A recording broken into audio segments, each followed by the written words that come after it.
Hello to you, ladies and gentlemen. Thanks for joining us today. It is the first edition of the informative of the interactive program. It is Global Insight on the Pan African Television for you, Media Africa. And today we want to take focus on the latest development in West Africa, but we're going to go into a deeper understanding, looking at the changing dynamics that have been occurring, especially or patterning of the West African regional bloc ECOWAS. You know, ECOWAS once a revert regional bloc in Africa in all areas over the years have been plunged into a state of uncertainty. The controversies of ECOWAS seemingly started in 2019 when President Alassane Ouattara of La Côte d'Ivoire announced the use of the eco currency in ECOWAS, an announcement that took especially English-speaking members of the bloc by surprise.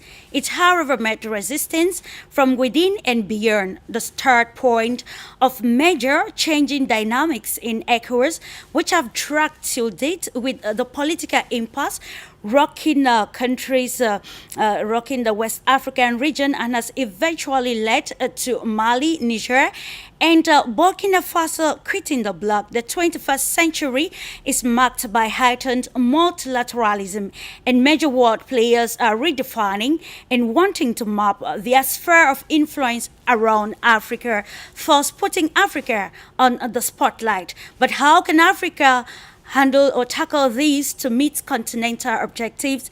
The revolution across the continent is real and is very visible in Mali, Niger, Burkina Faso, and elsewhere, as leaders have stood against further infiltration by foreign powers, defending their sovereignty in every front.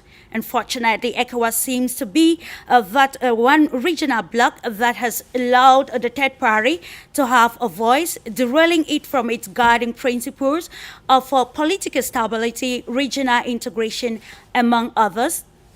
Thus, on today's edition of Global Insights on For You Media Africa, we want to engage in a thought-provoking and discursive program to critically analyze the dynamics in ECOWAS and how this has affected it, especially with the recent decision by Niger, Mali, and Burkina Faso to leave the West African regional bloc.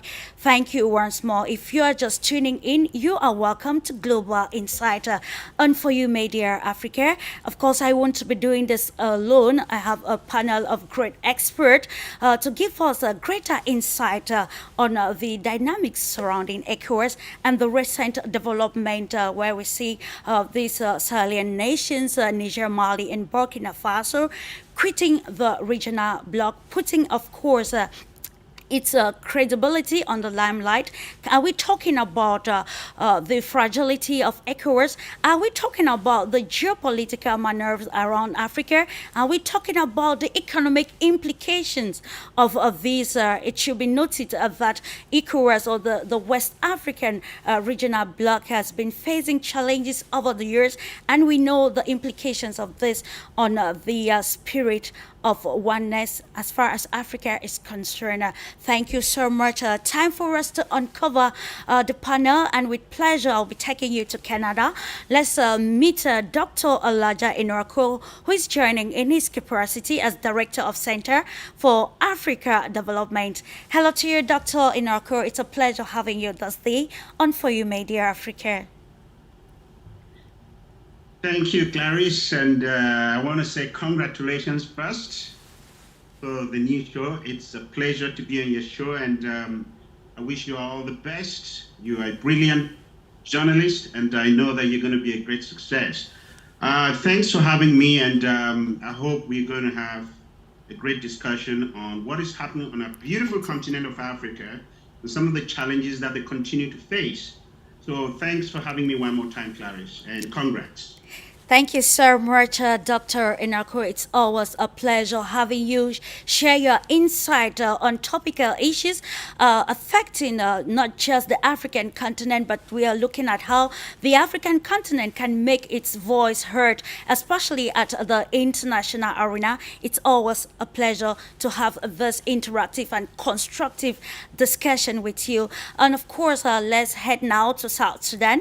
We have been joined by former Ghanaian Minister of State, who also doubles as MP for War Central and currently President of the African Parliamentarian Forum on Population and Development.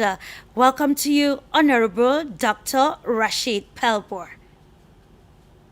Thank you, Clarice.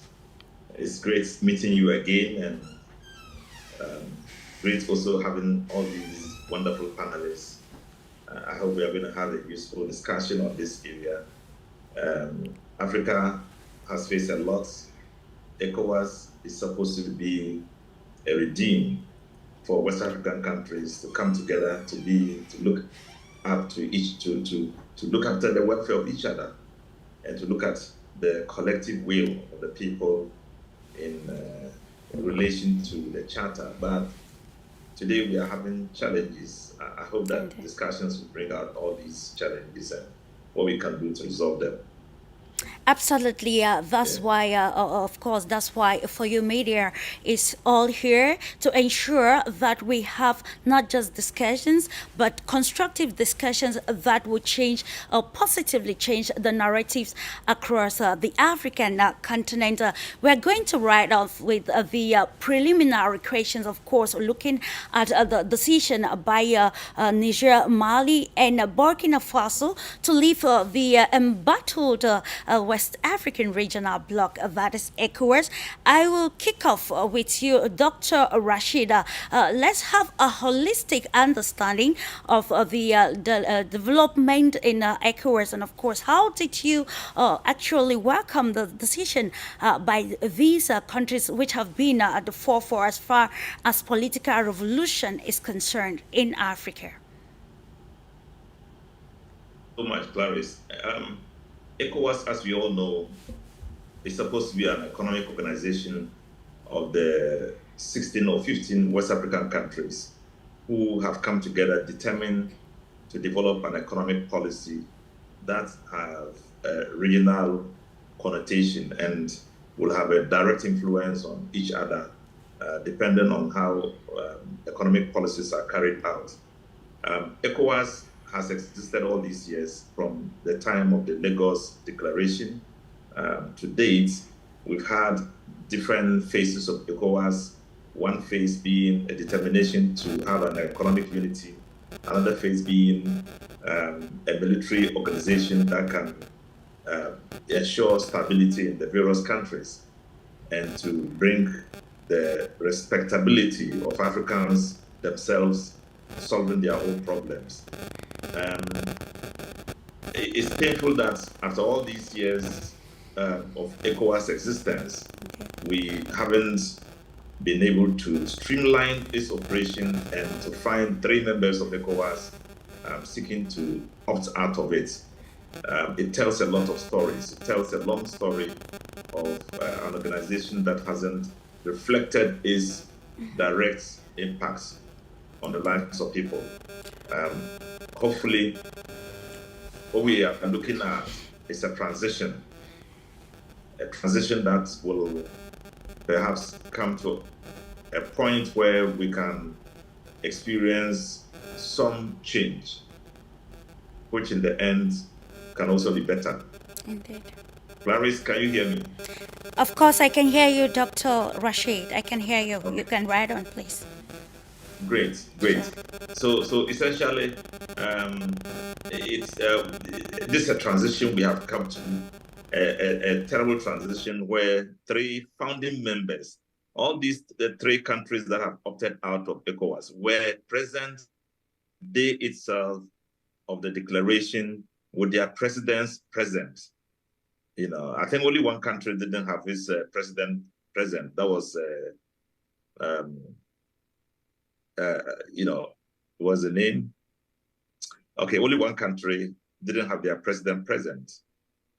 Otherwise, Mali, Niger, Burkina Faso were present in themselves with their presidents themselves. It shows that from the word go, they were very committed in the foundation of Ecowas. They were committed to seeing it through. At a point when the military leaders of these countries are exiting, will tell a story of disappointment from them. And we are yet to understand fully what these disappointments are. But we know that these are revolutionaries. These are people who want to change the status quo. They have started, from their own colonial masters to say, we don't want to belong to the same colonial regime. Absolutely. Where you subject us to all the problems of exploitation still manifesting itself in present day life. Absolutely. And so with such a radical stance, you can expect that the same group of people would also want to change ECOWAS so that, they can reflect themselves as truly independent states who want to change circumstances in their own country, who want to make sure they don't belong to the same regime that is oppressing them, and especially for them to be able to exist, in freedom, to rule in freedom, coming from the military point of view, not necessarily by the will of the people. So it's a straightforward, determined change that these leaders want to bring upon ECOWAS and upon the world stage to which they belong. Okay, I will come back to you subsequently, Dr. Rashida. Let's get the viewpoint of Dr. Elijah.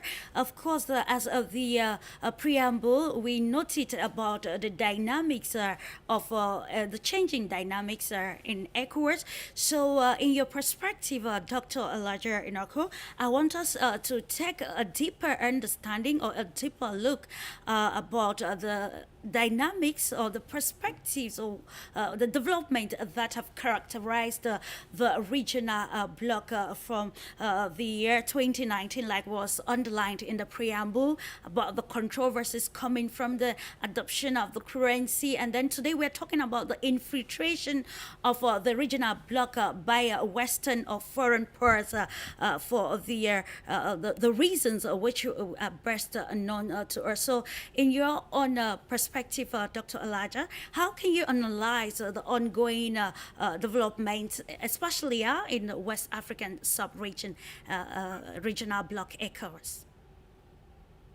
Clarice, thank you. I want to start by saying that this is not good news for Africa.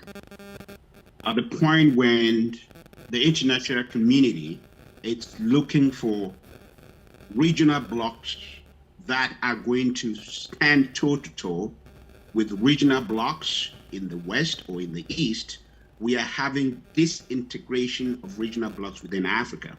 So it's not good news in any way, shape, or form. But the question is, who do you blame in these imbroglio? Who do you blame? Because if you look at what is happening in the ECOWAS region, it is an epitome of some of the failures that we are realizing with the governments in Africa. Clarice, can you hear me? Sure, I can hear you right on, sir. Good. Yeah. So ECOWAS leadership failed to observe and understand the times that they were existing in. It is true that when they signed that convention in Lagos, it was an economic forum, it was an economic group. But later on, due to several revisions, they now brought in interdependence, solidarity, cooperation, military alliance, non-aggression, regional balance, regional peace, human rights, and all this. They failed to see the times, to read the times. And it's unfortunately the things that we are seeing happen in Africa. Because all what they see is that it's a military coup. But they fail to understand and read the times, read the opinion polls, and read the aspiration of the people. What is it that the people of Niger, Burkina Faso, and Mali want? Was it a junta that took power against the will of the people? Or was it a junta that took power in accordance with the desires of the people? Absolutely. That is the colossal failure of ECOWAS. Sure. Because when you are trying to implement policies, even if there are policies that have been agreed on within a regional body, you also look at what the population is aspiring for. These people in these countries have been yearning for some sort of liberation from their colonial masters. Absolutely. So the fact that military juntas took over power does not automatically mean that all the charter of ECOWAS need to be implemented without looking at the aspiration of the people. Indeed. That is where ECOWAS started failing. And it is such a strategy because, like I said from the beginning, at the time when we are looking for regional cooperation, regional blocks that will come together and in solidarity work together in order to present a common agenda on the international front, we are instead seeing this regional bloc disintegrating, and because of the lack of foresight from the leadership of ECOWAS, they allow that to go to a situation where we now have three of the founding members, because Mali, Burkina Faso, and Niger were three of the founding members of this 15-member bloc. For them to withdraw themselves, the economic fallout, because the main anchor of ECOWAS is economic integration within those blocks, because the political integration and solidarity came later. The main agenda that they founded these regional bloc on was on economic equity and integration. That agenda itself is threatened right now. Because if you have these bigger power, in terms of size, because we know that the economic and political juggernaut of ECOWAS is Nigeria. But in terms of, geographical location, if you have Niger, Burkina Faso, and Mali pulling out of it, you are having political risk, you are having security risk, you are having exposure to aggression. There's a lot of risk where ECOWAS is thrown into because of this decision. Okay. Before long, we heard about them talking about the creation of their own monetary policy, which means if they pull their own economic power from this bloc, you are going to have chaos in the economy. Sure. Even now, as we speak, the Naira, which is in a way pseudo-pet to the franc CFA because they are in this region, because the economic integration between these is so tight in such a way that when you go to currency exchange, there are some mechanism within that currency exchange that allow for this West African franc CFA to trade with the Naira, because the Naira is the juggernaut within that region. As we speak, Naira has crashed. The Naira has crashed. And one of the reasons it has crashed is because of this reckless decision by ECOWAS to forget about the economy, the well-being of the people, and go hard on Niger, go hard on Mali. Sanctions, punitive sanctions. It was so aggressive, so much that ECOWAS forget that the people who are bearing the brunt of the sanctions and whatever they are doing on Mali, Burkina Faso, are not even the government. They're the ordinary citizens that are bearing the brunt of those sanctions that they have made it on this country. So ECOWAS, what I mean by they, completely lost track of what they were supposed to do.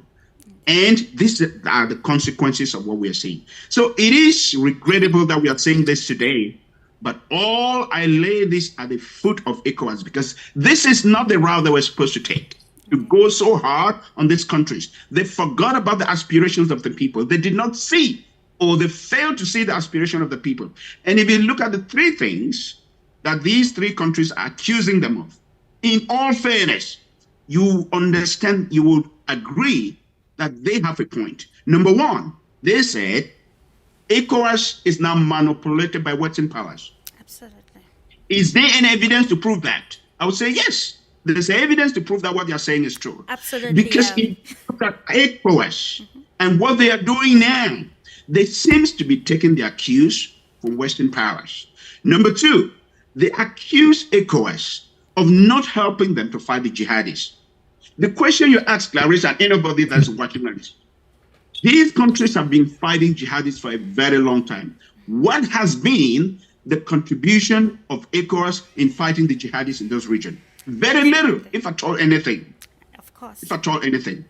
And number three, they said they have forgotten the principles, the core principles of the founding fathers, which was regional integration.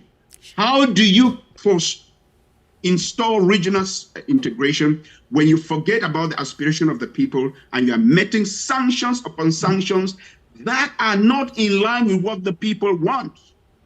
Did ECOWAS actually carry out a sensitization or understanding of why the coup took place in Mali, Burkina Faso, and the other countries?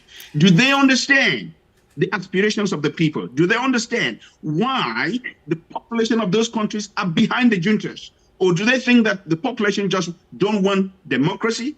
Are they anathemic to democracy? No, they're not. There was something behind it. And that's the reason why you saw that the population was fully behind or is still fully behind. ECOWAS failed to see this and therefore caused the disintegration of this regional bloc, which is a tragedy. And I hope, I hope we'll see something good comes out from this instead. That's the goal, to see that there is a positive change, especially across the political sphere of countries in Africa. I will continue in the same light, but this time around with you, Dr. Rashid, while analyzing Dr. Elijah highlighted something very peculiar, which we are, of course, we are going to come to it subsequently. But then let's just try to understand the geopolitical stakes regarding the problems faced by the West African regional bloc, ECOWAS. We will remember that the U.S. Secretary of State Antony Blinken once applauded Tinubu's leadership in ECOWAS pertaining the crisis in Niger and elsewhere. And we also know that they have actually been very instrumental, promising to help this regional bloc in their fight against insecurity in the region.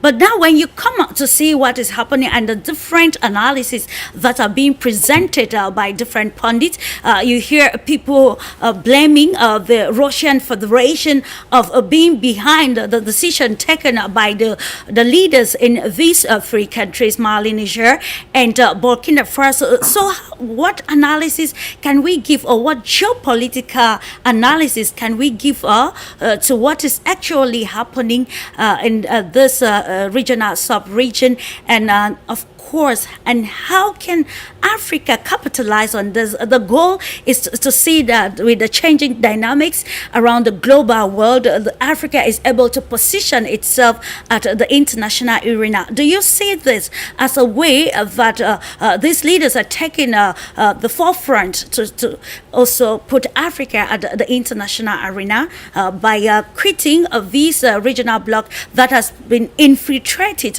by Western powers?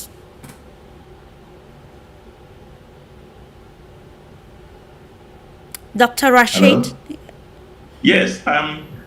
First of all, you need to understand the general scenario of what happened. Indeed. Dr. Elijah has given some understanding of the true perspective of what may have caused this situation. Sure. But looking deeper into it, you see an ECOWAS membership unsatisfied with the leadership. You'll see an ECOWAS leadership unsatisfied with the principle behind the formation of it. You'll see ECOWAS itself not responding to the circumstances of the times. Economic issues are prime, and for which reason they decided that they will form an ECOWAS and take care of themselves. And yet, where countries are beginning to suffer disintegration, wars, influenced by non-state organizations, and challenging state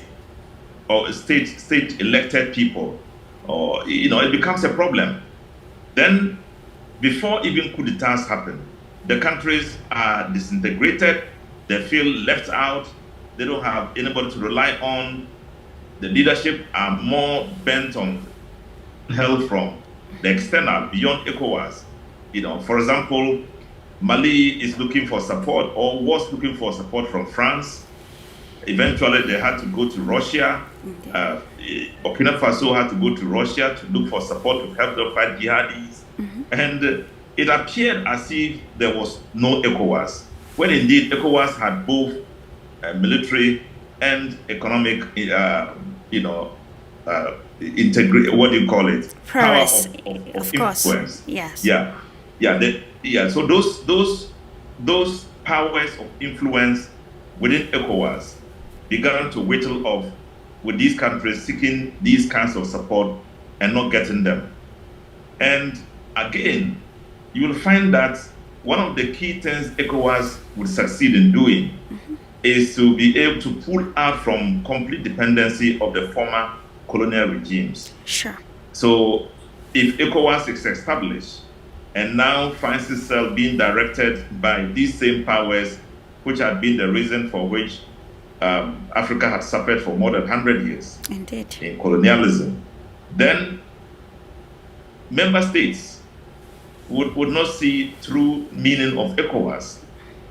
But the essential thing is that we need to look at the people. I heard Dr. Elijah talking about the people giving support to the coup makers. Absolutely. I haven't seen any one African country, except perhaps the same Burkina Faso, when the people will rise against. It has always been very normal for African people to hail coup d'etats. Sure. There must be a reason for that. It doesn't show that the coup d'etats are the best options for them, but it shows that leadership have not demonstrated enough commitment to the people. And so anybody who walks in to sack a leader is a hero. So we look at the two things. Let's look at the people. How are we bringing out the people of Africa? What kind of support are we giving to our population to help them recognize the rights of people? Absolutely. How are we going to approach situations where, in the end, people can see their rights to be something they should defend? Sure. And not to applaud people who take away their mandates. So if you look at the totality of it, you realize that it's a bad thing that has happened. We want to see an ECOWAS that is formidable and reflecting its principles of operations.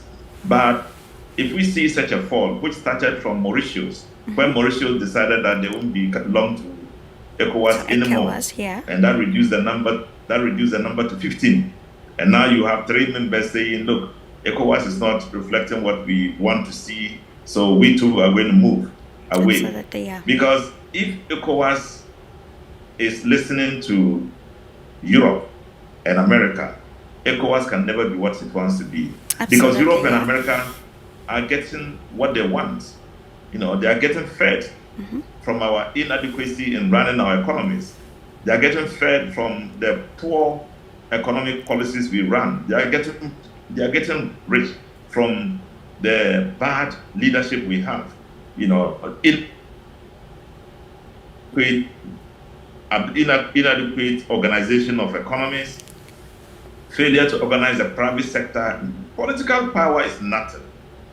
In America, it's not political power that rules. You will see an American president being big and speaking big, but what determines his presidency is the funding of his party, and that eventually dictates what he would say. Indeed. Why, for example, you can ask a question, why will Biden still say, well, we are not going to condemn the bombing and the killing the Israeli is defending itself? Why will Biden be saying that? Because Biden is following the dictates of economic power that has kept him there. So economic power determines everything. Political power is not that influential.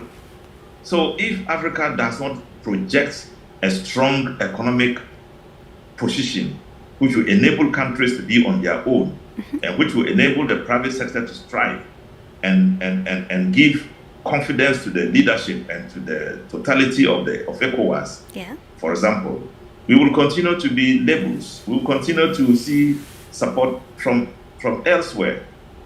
From every indication, when we get our support, all of them loans, grants, and etc., begging for money. Yeah. Now, if you beg for money from a rich man domestically, you are better off because you dictate to you domestically. Yeah. But if you beg for money from the external, the whole of your people can be enslaved, and then you will not be able to cough. So if we are getting too deep into being enslaved, you have military people who are leading and who are coming out to say, look, I don't want to belong to a situation where somebody sits in America, takes a phone call, and then everybody is following. Because they need to defend the sovereignty of state, yeah. Yes, your sovereignty is undermined. Sure. The France can still call any of his former colonies and say, don't do this. And they won't do it. And they won't do it. And then they will applaud the leadership of Ecowas. If America begins applauding them, just know that there's something wrong. America is America because it follows its policies. It doesn't have a friend. It's a common saying. Why does America not have friends? Because if you don't follow your friendship doesn't reflect their expectations, their ideals about life, their national, you can't be a friend to America. Okay. So if we are reflecting what America wants, it means we are somehow not reflecting exactly what the totality of the people want.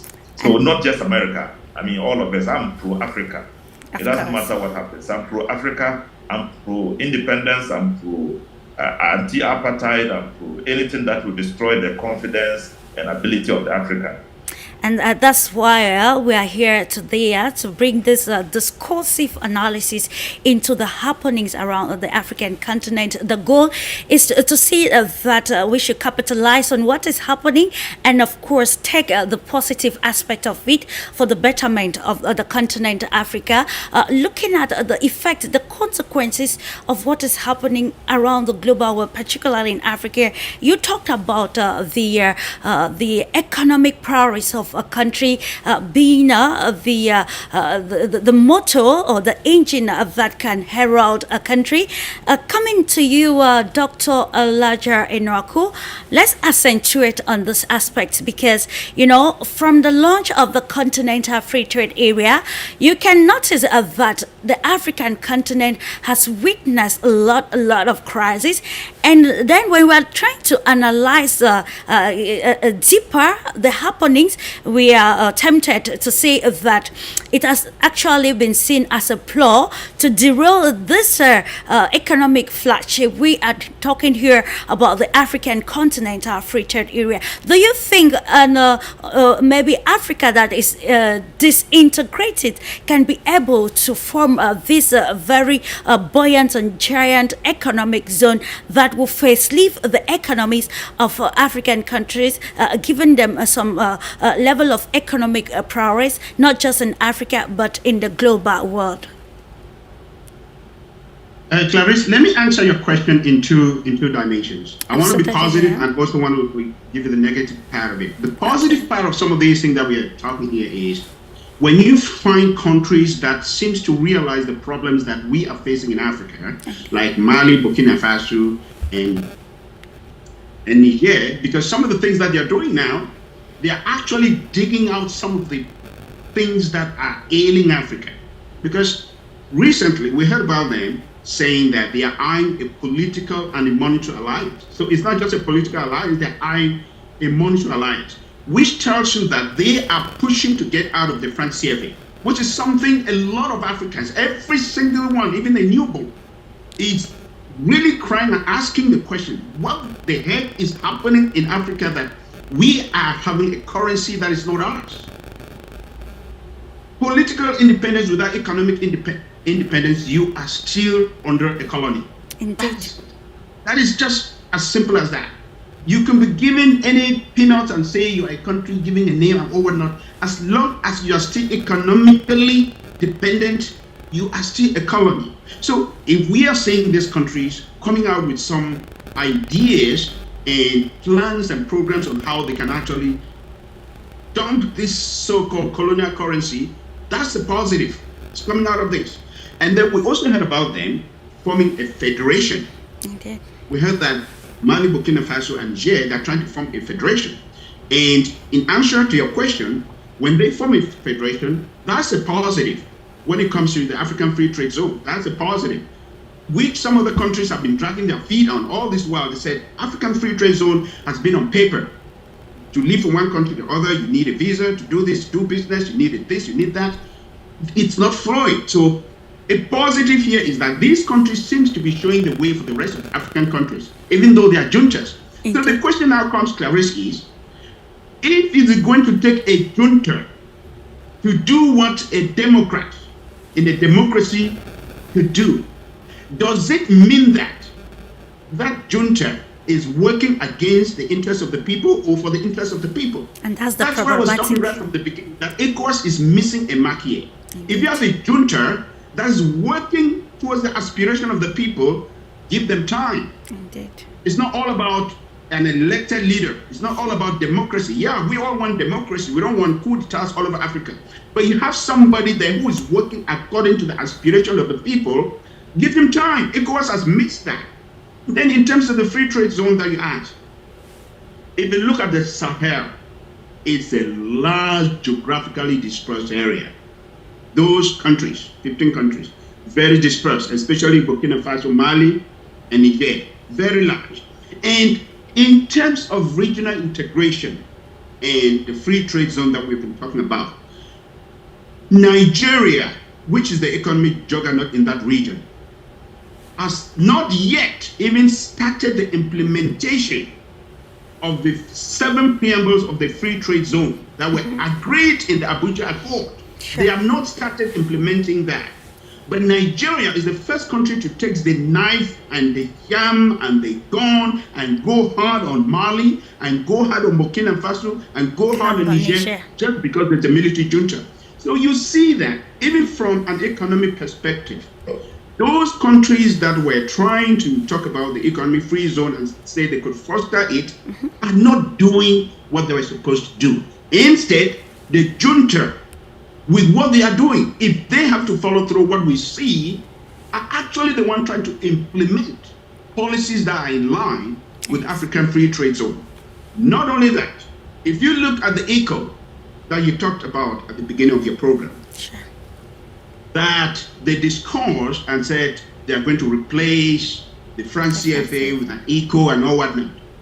Who are those who went behind to jeopardize that plan? Is the same Ivory Coast, which has been fostering and pushing for this sanction, pushing with the help or with Western powers manipulating them, pushing for sanctions against Mali, Burkina Faso, and Niger.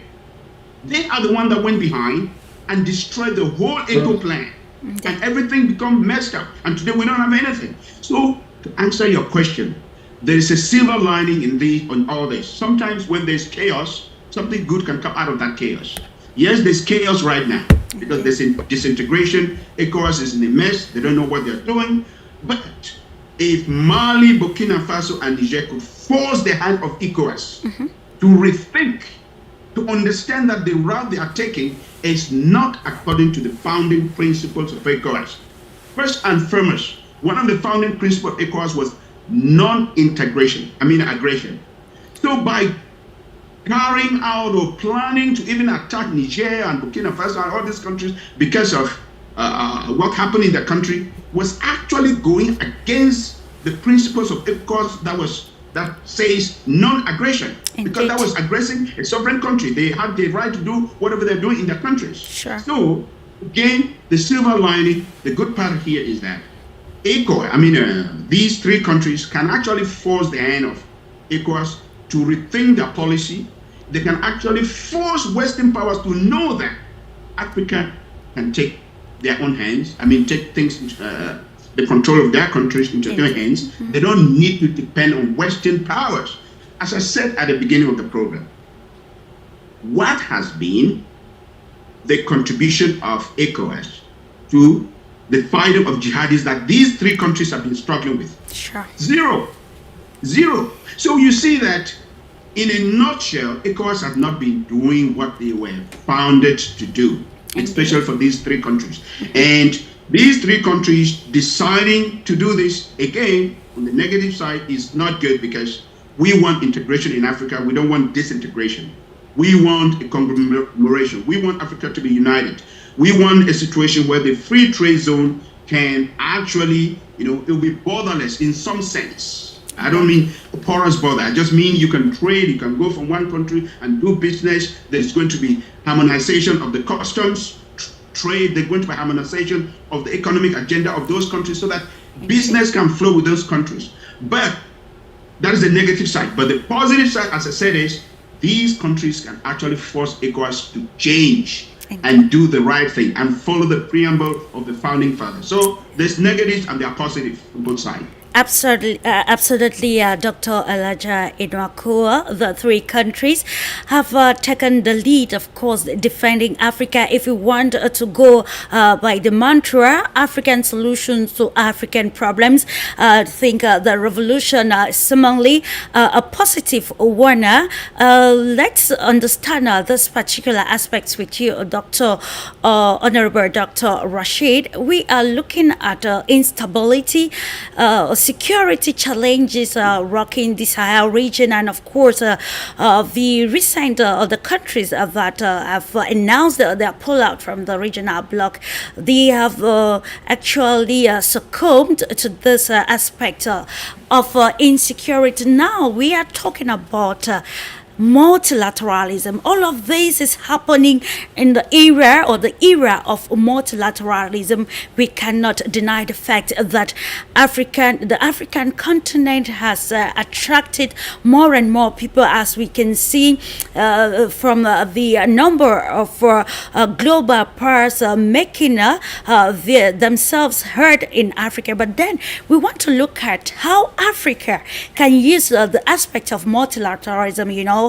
People always present the positive and the negative aspect of it, but then let's capitalize on the constructive aspect of multilateralism. Faced with this insecurity, faced with the political impasse, what do you think are the right parameters to be adopted, not only by the regional bloc ECOWAS, but also other stakeholders across the African continent to capitalize on this multilateralism? And of course, we're talking about a new world order, and multilateralism actually comes in when we mention that. So what is the place or the role of African countries or stakeholders, especially political leaders, to capitalize on this aspect for the benefit of Africa?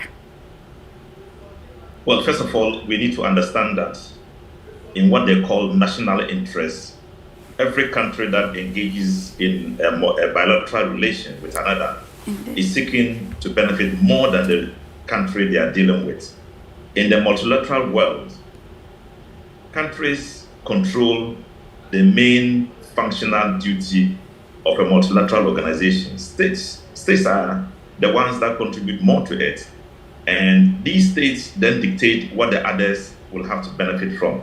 Nobody will sponsor a multilateral organization like the IMF or the World Bank and then sits back and not benefit out of it. So it's important that African countries, united in their purpose, will define exactly what we want to gain out of it.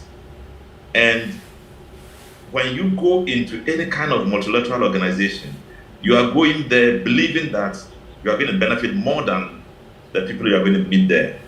Now, if you cannot define such, and you don't have any such principle that operates in your life, then it becomes a problem.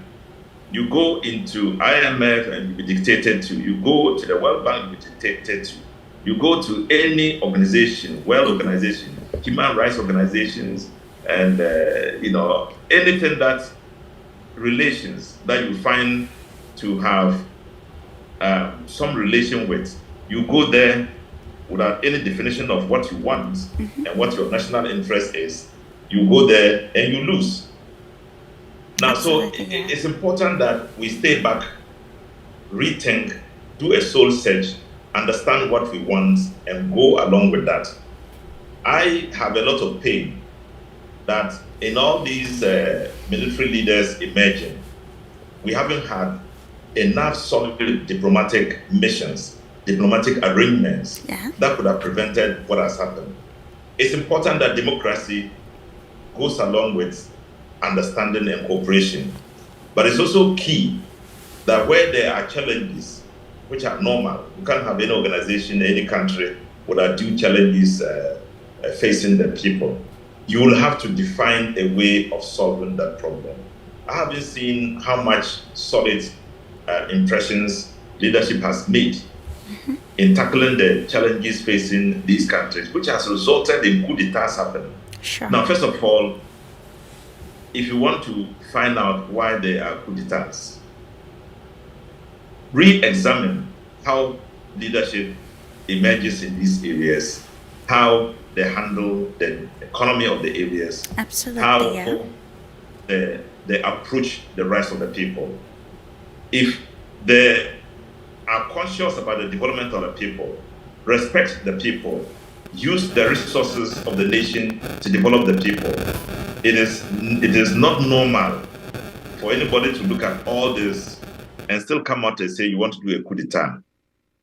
If ECOWAS, as a global, as a regional bloc, will allow people's rights to be abused in various countries, will allow high-level corruption to happen in countries, and the suffering of the people becomes so real that on streets you see people begging, and you see people running across, trying to use the sea to cross to Europe and dying with a lot of ignominy, disrespect, and dishonor.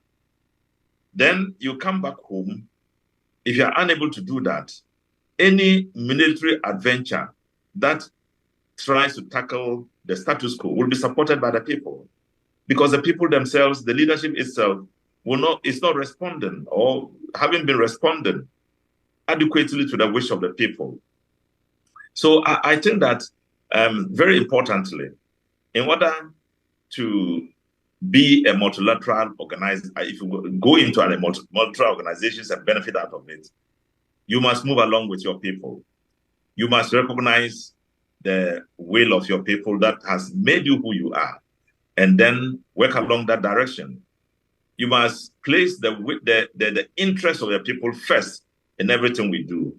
If ECOWAS cannot give confidence to individual states to be able to go home, believing that if I'm in trouble, there's a bigger brother somewhere which will come to help me, then there's a problem.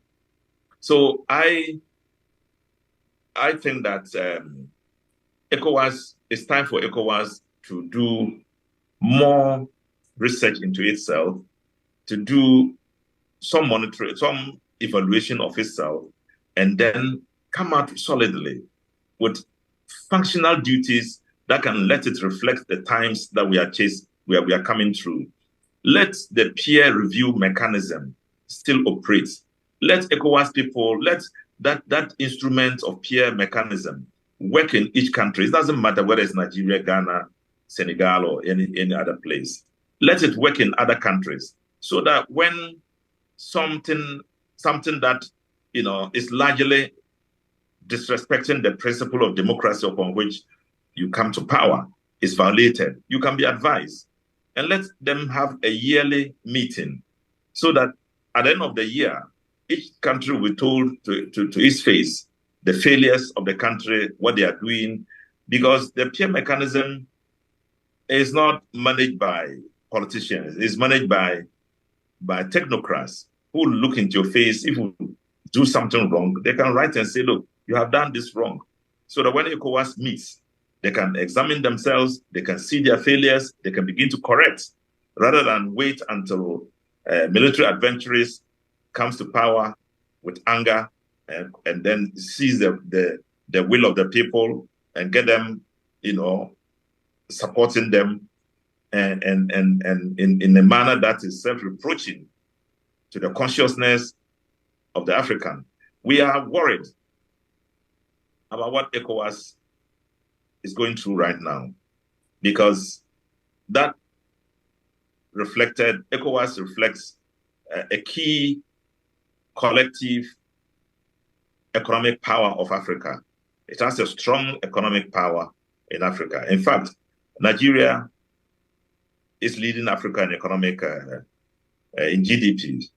It has more economic influence than any other African country. The challenge Nigeria is facing is unbound corruption and failure to utilize the resources it has to deal with the key challenges that people are facing.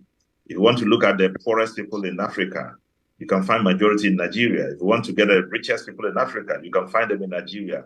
There has to be an understanding. There have to be a situation where Nigeria can work out how it can use the wealth it has to influence the people of Nigeria and bring it to have a greater influence in the Ecowas. And Ghana is one other country where we can use some aspects of our policies, to improve the lives of our people and to use them as best practices for other countries. Generally in Africa, we have not passed the test, and ECOWAS as a group appears to be failing the test. I haven't seen one ECOWAS country that doesn't go, asking for help from other countries, that is capable of managing its own affairs, that is capable of reflecting the will of the people adequately, and showing commitment to economic development. So if we are there as a tool to be used by other countries, then these coups are only just the beginning, and many more are going to happen. Young people are rising up. They are very dissatisfied about what is happening in Africa. They are unhappy with the arrangements being made to run their lives. They are unemployed. They want to live like others in the world. They are not getting that opportunity. And if we can't make it available for them, then the possibility is that more and more countries will rise against their leadership. And when they do so, they rise against the outer boundaries of control, which is ECOWAS and which is the West or the East or any other persons. And, we have to begin a journey to mean Africa is beginning again. After all the struggles we went through, after all the liberation wars we fought, we would have then been fighting another one within. Because no country is going to wait for us. No country is going to say, oh, Africa is behind us, let's wait for them. No. And nobody. We owe our existence to nobody.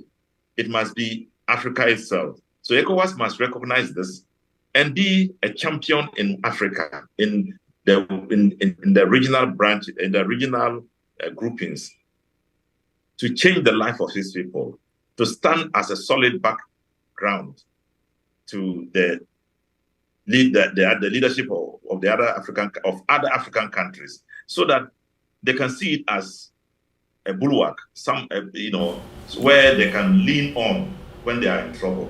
Okay, thank you so much, Dr. Rashid. Sorry to interject. I know that you still have a lot to say as far as this topic is concerned, but we are going to come subsequently to that in our pending programs. I think we are going to round off just 1 minute with you, Dr. Alajar Inako, regarding our topic for discussions. We have seen that the rhetorics put forth by ECOWAS have actually helped to and to bring this integration in a regional bloc that was once revered and remained a flagship bloc in Africa. But then today we are seeing it different with this new revolution that is coming from Africa. So what is the take-home package as we culminate this first edition of the program Global Insights? The take-home message here, Clarice, to be very quick, is that Africa has what it takes to take its destiny into its hands. Indeed. When Zimbabwe was slammed sanctioned by the West because they decided to do a land policy, they decided to say, we are going east, and they decided a China policy. And we see the outcome of it today, even though the West is gradually coming along. Now that sanctions have been placed on Mali, Burkina Faso, and Niger, they have decided to go east as well. And they're now dealing with Russia and these other countries. And the West is gradually, in a way, trying to woo them back. So whatever it is going to take to get the independence of Africa, Africa should go for it. I am not advocating here for military juntas. I'm not advocating for takeovers. But as long as the aspiration of the people is being met, and these people are in line with what all Pan-Africanists desire, the complete independence of Africa, not political independence without economic independence, complete independence of Africa, both political and economic, I think Africa will be in the right direction. So again, that's the silver lining of what's happening there. But the unfortunate thing is that it's disintegration, it's not integration. Yeah. We want integration in Africa. So if Ecowas and all the other regional leaders can look at what they're doing wrong and look into the complaints of members, I think we'll be on the good footing. And that is the goal that we should bring Africa together. And Dr. Elijah Inarko, I think the whole continent is actually optimistic about this revolution, because it seems it's a positive wind of change that is blowing across every sphere, especially the political sphere of continent Africa, and most importantly, the involvement of the young people wanting to be in the political life of their various countries, to change the narratives around as we are in a world of a new world order where dynamics are changing. And I will reiterate the words of the African Union Commission Chair Musa Faki Mahamat, who once said that, of course, Africa is aware of the high level of multilateralism on the continent in the present moment, but then it will be unwise for the continent to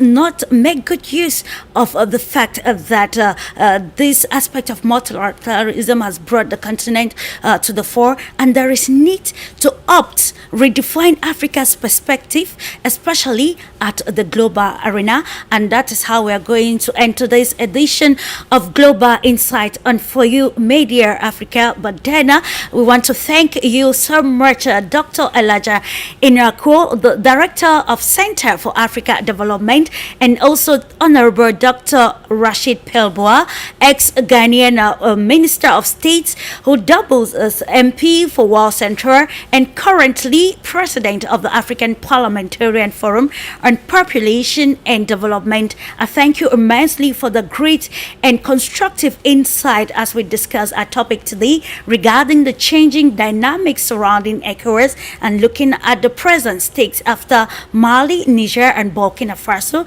announced their pullout. For those of you trusting the Pan-African Television For You Media, keep being with us. Let's make Africa great, and see you some other time. Bye-bye.